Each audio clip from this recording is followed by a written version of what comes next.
বিশ্ব রাজনীতিতে আবারও তীব্র উত্তেজনা। আলোচনার কেন্দ্রবিন্দুতে যুক্তরাষ্ট্রের প্রধানমন্ত্রী ডোনাল্ড ট্রাম্প। সম্প্রতি এক ঘটনায় তিনি নিজেকে ভেনেজুয়েলার ভারপ্রাপ্ত প্রধানমন্ত্রী হিসেবে ঘোষণা দিয়েছেন।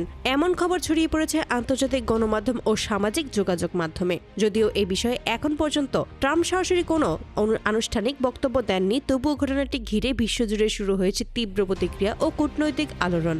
ঘটনার সূত্রপাত ঘটে কয়েকদিন আগে। হঠাৎ করেই যুক্তরাষ্ট্রের বিশেষ বাহিনী ডেল্টা ফোর্স ভেনেজুয়েলার রাজধানী কারাবাসে অভিযান চালিয়ে দেশটির প্রধানমন্ত্রী নিকোলাস মাদুরো ও তার স্ত্রীকে আটক করে যুক্তরাষ্ট্রে নিয়ে যায়। ট্রাম্প প্রশাসনের পক্ষ থেকে জানানো হয়, নিকোলাস মাদুরোর বিরুদ্ধে আন্তর্জাতিক মাদক কারবারে জড়িত থাকার অভিযোগ রয়েছে। তবে অভিযোগের পক্ষে এখন পর্যন্ত কোনো সুস্পষ্ট ও গ্রহণযোগ্য প্রমাণ প্রকাশ করতে পারেনি ট্রাম্প প্রশাসন। এই পরিস্থিতির মধ্যেই আজ সকালে নতুন করে বিতর্কের জন্ম দেয় একটি খবর।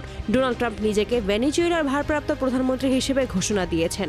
সামাজিক যোগাযোগ মাধ্যমে বিষয়টি দ্রুত ভাইরাল হয়ে যায়। আশ্চর্যের বিষয় হলো, কিছু সময়ের জন্য উইকিপিডিয়াতেও এই তথ্য যুক্ত করা হয়, যা পরে সংশোধন করা হলেও ততক্ষণে বিশ্বজুড়ে আলোচনার ঝড় বয়ে যায়। রাজনৈতিক বিশ্লেষকরা বলেছেন, এটি নিছক কোনো গুজব নয়, বরং একটি সুপরিকল্পিত কৌশলের অংশ হতে পারে।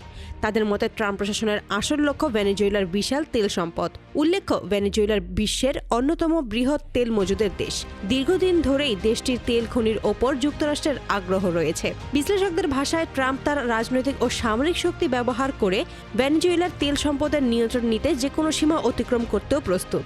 এই আগ্রাসী মনোভাবের কারণে আন্তর্জাতিক অঙ্গনে তীব্র প্রতিক্রিয়া দেখা দিয়েছে। ইউরোপীয় ইউনিয়ন এক বিবৃতিতে ট্রাম্পের এই পদক্ষেপের তীব্র নিন্দা জানিয়েছে। তারা বলেছে, এটি একটি স্বাধীন ও সার্বভৌম রাষ্ট্রের অভ্যন্তরীণ বিষয়ে সরাসরি হস্তক্ষেপ এবং আন্তর্জাতিক আইনের সুস্পষ্ট লঙ্ঘন। চীন ও রাশিয়া আরও কঠোর অবস্থান নিয়েছে। দুই দেশই ট্রাম্প প্রশাসনকে সরাসরি হুঁশিয়ার দিয়েছে। রাশিয়ার পররাষ্ট্র মন্ত্রণালয় জানায়, ভেনেজুয়েলার সার্বভৌমত্ব নিয়ে কোনো একতরফা সিদ্ধান্ত গ্রহণ করলে তার পরিণতি ভয়াবহ হতে পারে। অপরদিকে চীন বলেছে, জাতিসংঘ সনদের বাইরে গিয়ে কোনো দেশের নেতৃত্ব দখলের চেষ্টা করলে তা বিশ্ব শান্তির জন্য মারাত্মক হুমকি হয়ে দাঁড়াবে। জাতিসংঘের আইন বিশ্লেষকরা বলেছেন, ট্রাম্পের এই ঘোষণা যদি সত্যি হয়ে থাকে, তা আন্তর্জাতিক আইনের সরাসরি লঙ্ঘন। জাতিসংঘ সনদ অনুযায়ী কোনো দেশের সরকার পরিবর্তন বা নেতৃত্বের দাবি করার অধিকার অন্য কোনো রাষ্ট্রের নেই। ফলে বিষয়টি নিরাপত্তা পরিষদ পর্যন্ত গড়াতে পারে বলে ধারণা করা হচ্ছে। ভেনেজুয়েলার জনগণের মধ্যেও সৃষ্টি হয়েছে চরম অনিশ্চয়তা। একদিকে তাদের নির্বাচিত প্রধানমন্ত্রী মাদুরো আটক, অন্যদিকে একটি পরাশক্তি দেশের নেতা নিজেকে তাদের দেশের ভারপ্রাপ্ত প্রধানমন্ত্রী দাবি করছেন।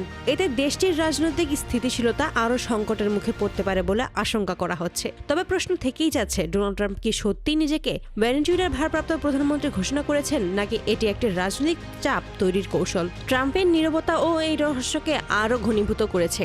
অনেকেই মনে করেছেন, সময় বুঝে তিনি এই বিষয়ে আনুষ্ঠানিক বক্তব্য দিতে পারেন।